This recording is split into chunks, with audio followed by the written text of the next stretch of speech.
Hola, ¿qué tal estáis? Espero que os encontréis muy bien. El tema del estudio de hoy es la transfiguración de Cristo en el monte Tabor, en Galilea. También veremos dónde estaban Moisés y Elías antes de la transfiguración. Leamos el texto bíblico que habla sobre esto, que más información nos aporta. Se encuentra en el Evangelio de Lucas. Leamos Lucas 9, 27 al 36. Dice Jesús: pero les digo verdaderamente, hay algunos de los que están en pie aquí que de ningún modo morirán hasta que primero vean el reino de Dios. Jesús se estaba refiriendo al momento de la transfiguración, donde Él se mostró a tres personas, Pedro, Juan y Santiago, como Él es en el reino de los cielos. El versículo 28 dice: en efecto, unos 8 días después de estas palabras, tomó consigo a Pedro, a Juan y a Santiago y subió a la montaña a orar. El número 8 en las Escrituras representa un nuevo comienzo y también vida eterna. 8 personas subieron al arca de Noé tras el diluvio y la humanidad comenzó de nuevo desde esas 8 almas. En Levítico 9:1, Aarón y sus hijos fueron consagrados durante 7 días y al 8º día comenzaron oficialmente el ministerio sacerdotal. Fue el inicio de un nuevo servicio sagrado. Cristo resucitó el primer día después del sábado, es decir, el 8º día. La resurrección se asocia al número 8 y es señal de vida nueva y eterna. Génesis 17:12 y Levítico 12:3 nos dicen que un niño hebreo debía ser circuncidado al 8º día de nacido. En ese momento entraba en un pacto con Dios, en un nacimiento espiritual. Después de la muerte y resurrección de Cristo, esta circuncisión en la carne pasó a ser una circuncisión de corazón, en espíritu. Algo que se declara con la intención y el sentimiento de corazón. Algo que nace de nuestro espíritu. Así lo expresa el apóstol Pablo en Romanos 2:29.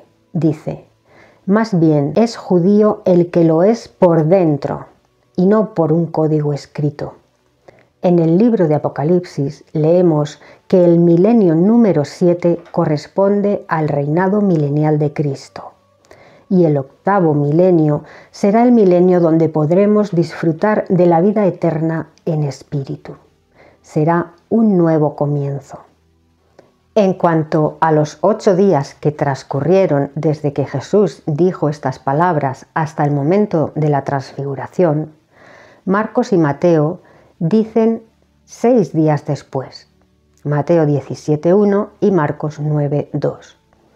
Y Lucas dice 8 días después, Lucas 9:28. ¿Se contradice la Biblia? No. Vamos a explicar esto. Los evangelios están escritos por 4 personas distintas: Marcos, Mateo, Lucas y Juan. El evangelio más antiguo es el de Marcos. Fue escrito entre el año 60 después de Cristo y 70 después de Cristo. Mateo y Lucas toman como referencia el evangelio de Marcos y también unos escritos que no se conservan, llamados la fuente Q. Este documento, ahora perdido, contenía dichos y enseñanzas de Jesús que comparten los evangelios de Mateo y Lucas. Estas enseñanzas se repiten en ambos evangelios. En cambio, no se mencionan en el evangelio de Marcos. Es el caso, por ejemplo, de las bienaventuranzas y el sermón del monte. Aparece en Mateo 5, 3 al 12 y en Lucas 6, 20 al 23, pero en Marcos no aparece. En ambos evangelios, Mateo y Lucas, coinciden las palabras escritas en griego, lo que indica que es muy probable que ambos copiaran de una misma fuente, la fuente Q. La fuente Q contenía el Sermón del Monte y las Bienaventuranzas, las tentaciones en el desierto, el Padre Nuestro, exhortaciones a la fe, al amor al prójimo y a no juzgar, parábolas como la del siervo fiel e infiel y advertencias sobre los fariseos y sobre la venida del Hijo del Hombre. ¿Cuándo se escribió la fuente Q? Es la más antigua que los Evangelios. Se escribió entre el año 50 después de Cristo y 60 después de Cristo. Sería uno de los primeros intentos de preservar las palabras de Jesús de forma escrita. ¿Por qué se perdió? Probablemente porque cuando se escribieron los 4 evangelios que contenían la principal información de la fuente Q, además de información adicional proporcionada directamente por los apóstoles, el contenido de la fuente Q dejó de copiarse, pero quedó incluido en los 4 evangelios. Así pues, la fuente Q se escribió entre los años 50 y 60 después de Cristo. El Evangelio de Marcos se escribió entre los años 60 y 70 después de Cristo. El Evangelio de Mateo se escribió entre los años 70 y 85 después de Cristo. El Evangelio de Lucas se escribió entre los años 80 y 90 después de Cristo. Y el Evangelio de Juan entre el año 90 y 100 después de Cristo. Así pues, Lucas cuenta los días como los judíos. Los judíos en el siglo I contaban los días de forma inclusiva, es decir, que no contaban días de 24 horas, sino que los medios días que estaban incluidos en un evento los contaban como días enteros. Así pues, Lucas empezó a contar desde el día en que Jesús dijo: «Algunos de los que están aquí no gustarán la muerte sin antes ver al Hijo del Hombre viniendo en su reino», hasta el día en que descendieron del monte Tabor. Incluyó 2 medios días, el primero y el último. Por eso Lucas menciona: «Después de unos 8 días ocurrió el evento de la transfiguración». En cambio, Marcos y Mateo, quizás por influencia romana o griega, puesto que los 4 evangelios fueron escritos en griego, pudieron contar los días como lo hacían los griegos, días de 24 horas, que incluían exclusivamente el evento de la transfiguración, excluyendo así el mediodía anterior y posterior al evento. De esta manera, Mateo y Marcos contabilizaron 6 días. Una vez más, vemos cómo la Biblia no se contradice, sino que todo tiene su explicación. Tanto el número 6 como el número 8 tienen significados proféticos. El número 6 en la frase 6 días después y la posterior transfiguración simboliza el final del tiempo de gobierno humano antes de la segunda venida del Hijo del Hombre en su glorioso trono para reinar y gobernar en la tierra por 1000 años como Rey de Reyes y Señor de Señores. El número 8 representa un nuevo comienzo, la resurrección y la entrada a una nueva creación, la eternidad. Esto será después del 7º milenio. Así pues, vemos como tanto el número 6 como el número 8 indican un nuevo gobierno, una nueva creación y un nuevo comienzo. Seguimos leyendo Lucas 9:29.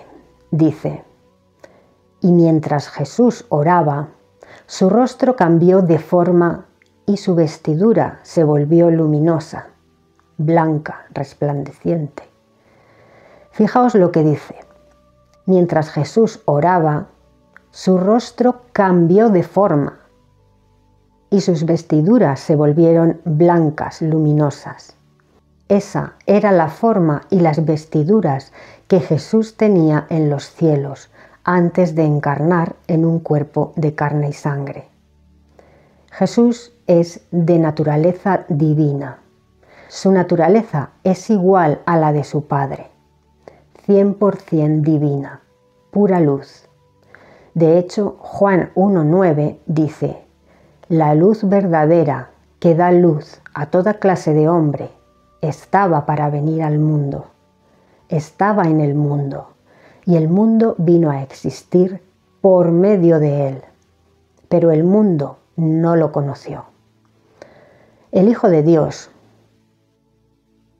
¿es 100% divino? Sí.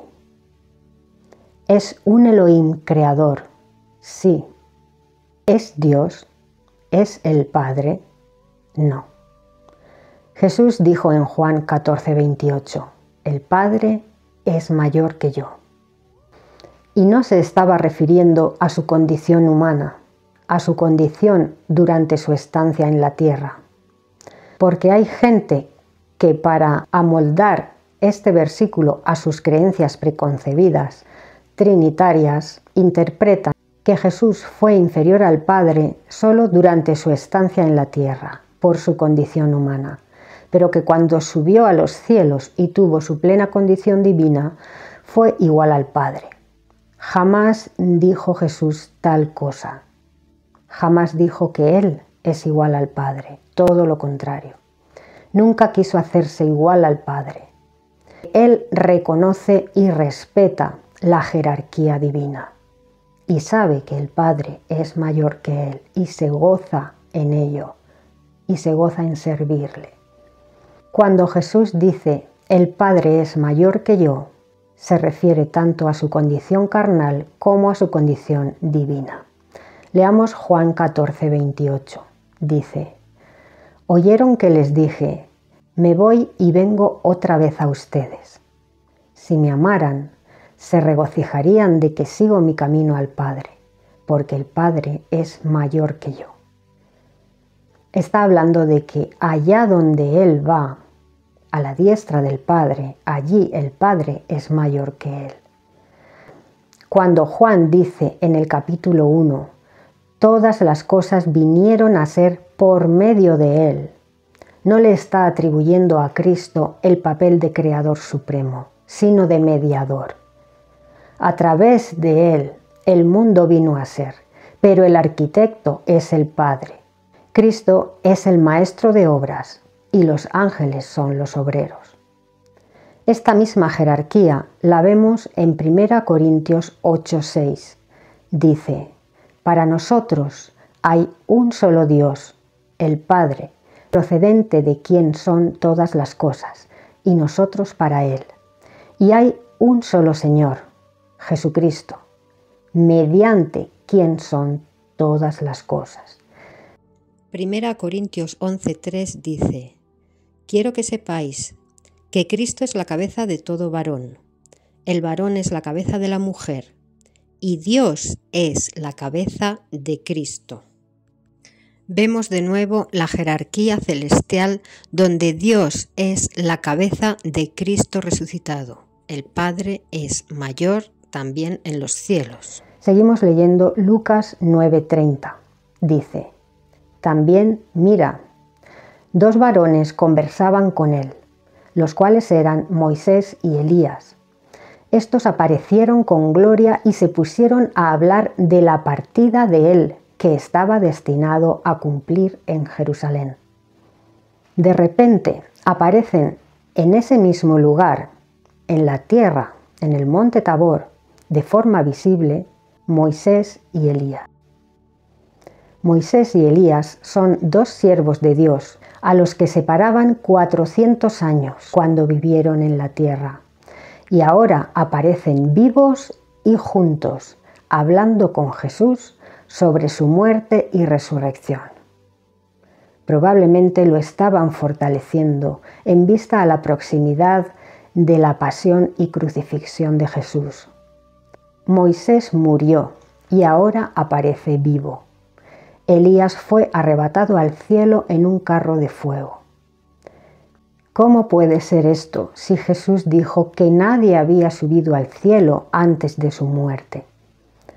porque el cielo del que habla el texto no es el cielo donde se encuentra el trono de Dios, su presencia, sino que se refiere al cielo que todos observamos al mirar al firmamento.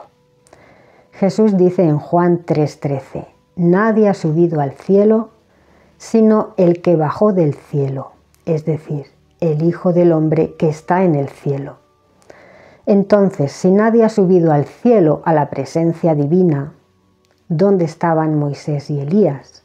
Moisés estaba en el seno de Abraham, el lugar donde iban los justos al morir antes de la resurrección de Jesús. Así pues, antes de la pasión, muerte y resurrección de Cristo, se permite a Moisés y a Elías reunirse con Jesús para fortalecerlo y hablar de su partida, de su muerte, ante el gran evento y el gran sufrimiento que Jesús estaba a punto de sufrir. ¿Y Elías? ¿Dónde estaba? La Escritura dice que Elías fue arrebatado, que Dios se lo llevó y no vio muerte al igual que Enoc. Su cuerpo nunca apareció. En el caso de Elías, él no fue al Seol, al seno de Abraham, sino que fue trasladado al tercer cielo para continuar con las labores que Dios le encomendó. Lo mismo ocurrió con Enoc. Fueron llevados a una dimensión sutil, sin pasar por el Seol, una dimensión celestial, pero inferior a la morada del Padre. Porque como dijo Jesús, nadie ha subido al cielo, a la presencia divina, sino el que bajó del cielo, es decir, el Hijo del Hombre que está en el cielo. Pero puede surgir la pregunta, ¿y si nadie ha subido al cielo, entonces los 24 ancianos que están en la presencia de Dios no fueron humanos, siervos de Dios y de Cristo, que ahora gobiernan con Cristo en los cielos, en la misma dimensión? Sí, pero si eres observador, verás que el primer texto donde se nombra a los 24 ancianos es Apocalipsis 4:4, visión que fue dada a Juan después de la muerte y resurrección de Cristo. Así pues, ese consejo gobernante de 24 ancianos posiblemente fue constituido en el cielo después de la muerte y resurrección de Cristo, cuando Él llevó cautiva la cautividad, sacando a las almas que yacían en el seno de Abraham del Seol y elevándolas a dimensiones más sutiles. A partir de la resurrección de Cristo, al morir, la mayoría de personas son llevadas a la presencia de Cristo. Así lo describen miles de personas que han vivido experiencias cercanas a la muerte. Han estado muertos unos minutos, han regresado de la muerte y han contado que han estado en la misma presencia de Cristo. Han sentido la paz de Cristo y un amor incondicional indescriptible.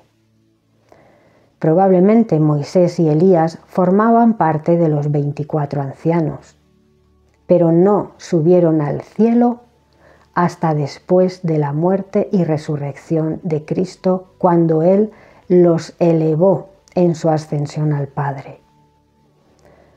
Así pues, antes de la muerte y resurrección de Cristo nadie había subido al cielo.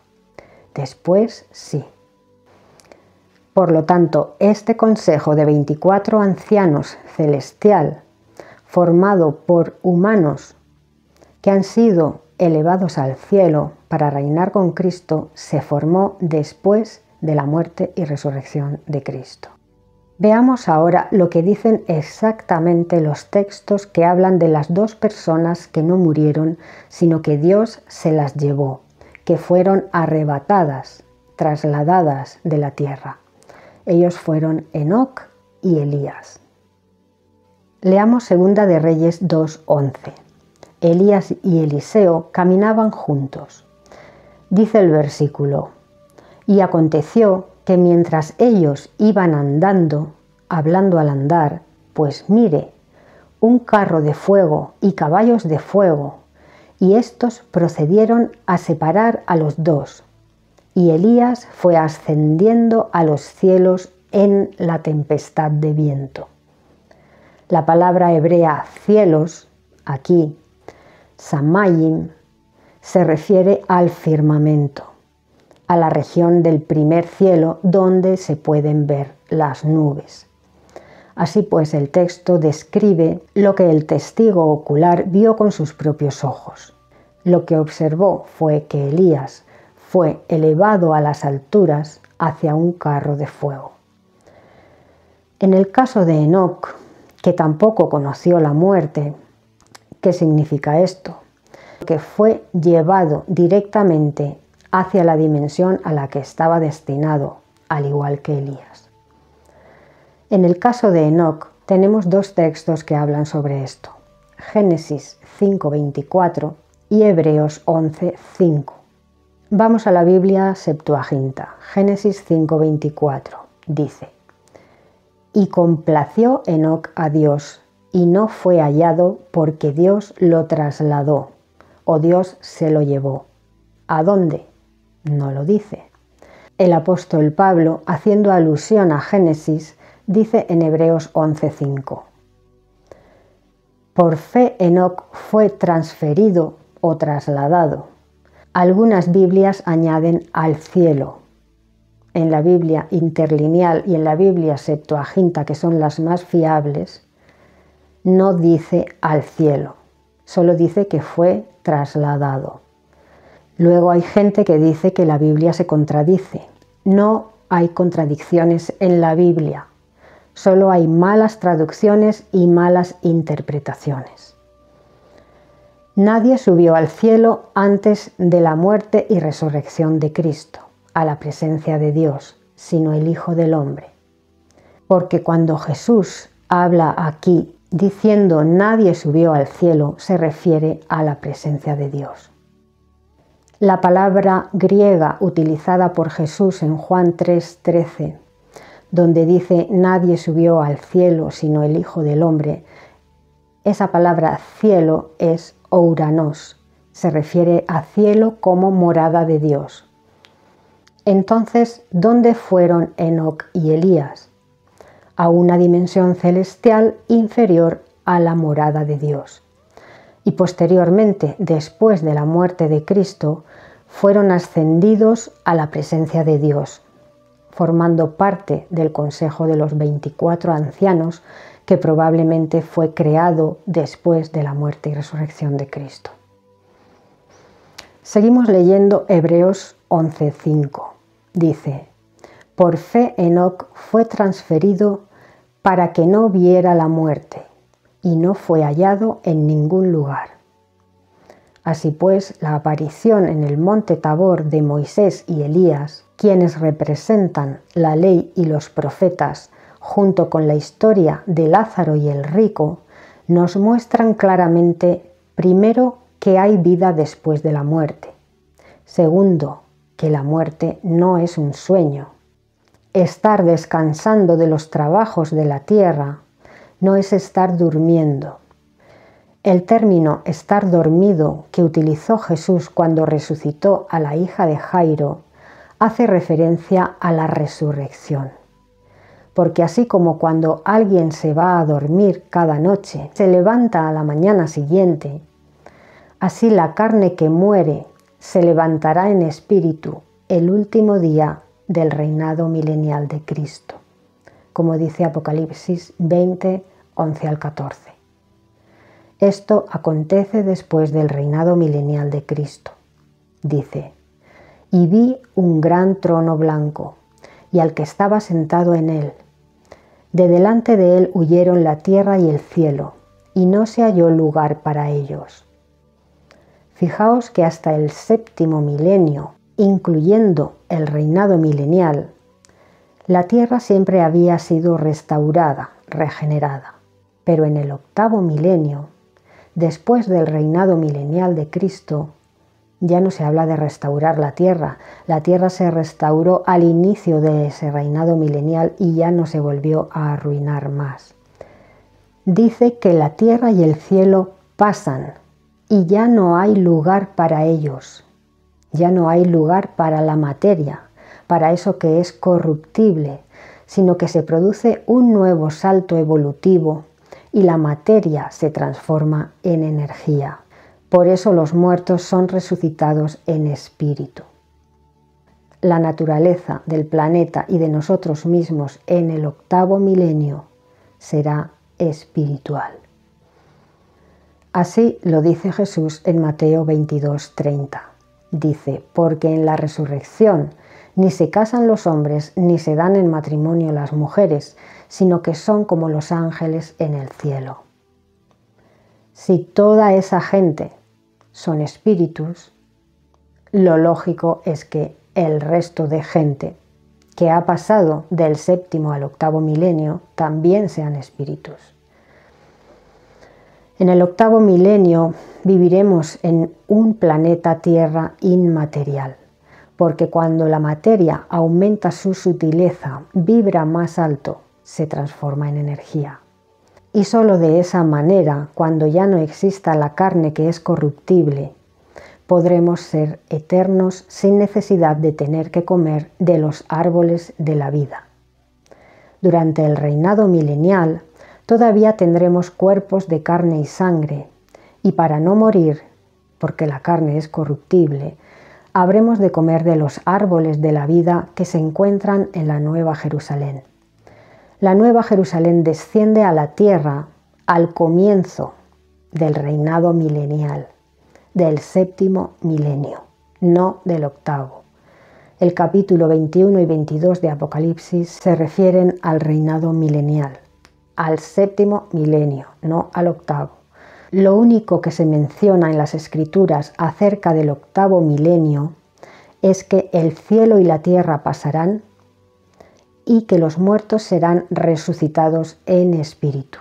También que la muerte y el Hades son arrojados al lago de fuego, que serán destruidos y podremos tener vida eterna. Mientras exista carne y sangre, existirá muerte. El 7º milenio, el reinado milenial de Cristo, es un periodo de sabbat, de descanso después de 6.000 años fuera del jardín de Edén, de duro trabajo.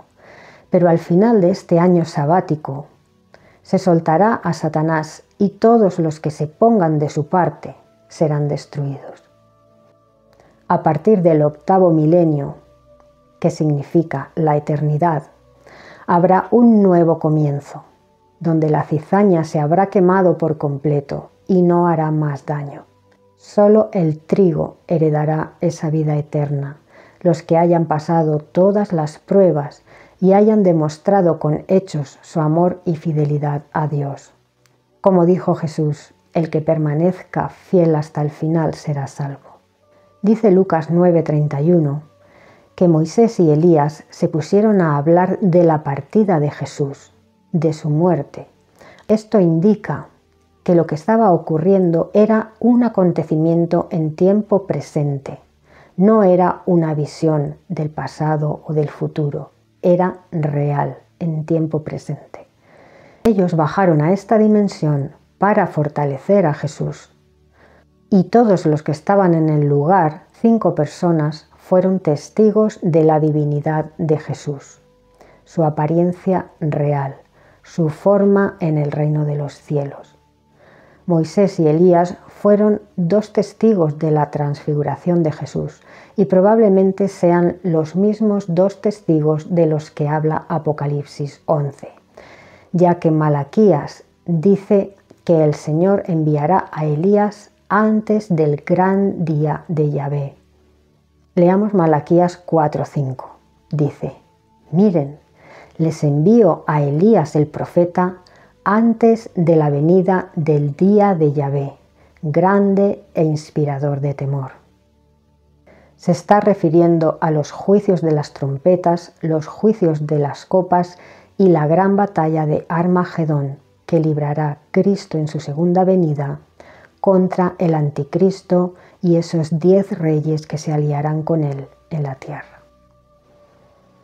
Leamos Lucas 9:32 al 35.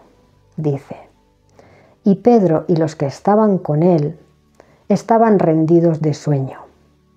Hay quien dice que ese sueño es un sueño espiritual, falta de entendimiento. También puede ser un sueño físico.